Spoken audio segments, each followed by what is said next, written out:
I'm Kaylee, a volunteer with Tenants United Santa Ana, and this is our open letter to City Council. Dear Mayor Polito and the City Council members of Santa Ana, for many, if not all, this health crisis is unlike anything we've seen in the U.S.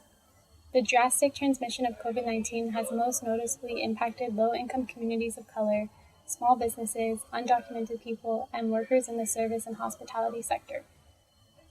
Metropolitan areas with significant residential density and poor safety measures are prone to outbreak.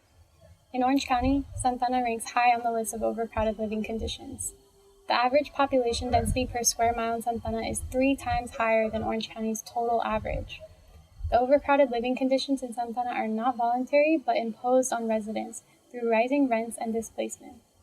This directly prevents people from practicing social distancing or quarantining during health crises. We know Santa Ana has the highest count of COVID-19 cases in Orange County. Therefore, the shelter-in-place orders have been both difficult and yet a crucial part of lowering the risk in our city. Tenants United Santa Ana's work centers dignified housing as the most basic necessity for a person's well-being, and thus our efforts are dedicated towards the stabilization of rent. We understand the importance of addressing rent stabilization in our city, recognizing that the majority of residents are renters and are rent-burdened. Beginning on February 1st, 2020, we kicked off the Rent Stabilization Ordinance campaign. The spread of COVID-19 spiraled into a global pandemic soon after we began our campaign. While we have all transitioned to online interfaces to accommodate our lives, the RSO campaign relies on physical interactions for collecting signatures, none of which could be collected via internet or phone call. For the safety of our families and communities, Tenants United Santa Ana halted outdoor canvassing on March 16th due to the nationwide call limiting social gatherings. In the period of 44 days before the shelter-in-place orders took effect, we trained 153 volunteers and started circulating 153 petitions containing 50 signatures pages each. We have confirmed that 1,703 signatures were gathered during this initial period. The county's shelter-in-place order explicitly prohibited us from being able to go door to door, but within our brief window of campaigning, we demonstrated massive public interest in our campaign.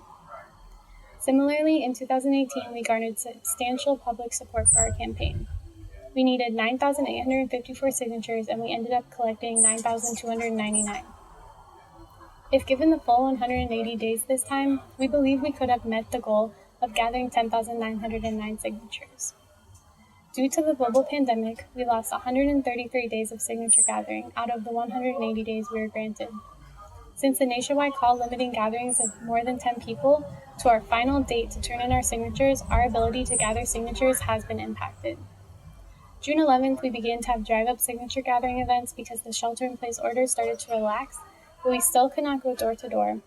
Residents who were sick could not attend, and volunteers who were immunocompromised could not participate.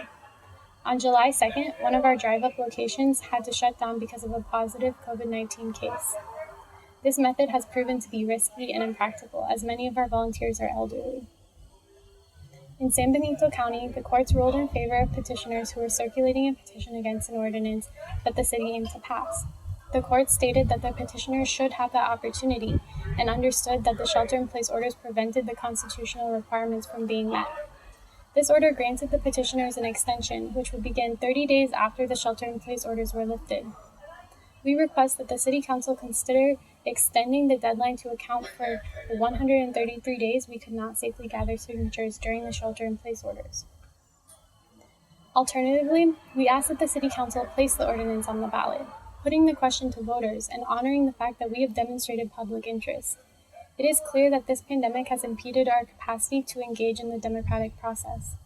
Directly placing the ordinance on the ballot would most effectively address the impending eviction and housing instability crisis.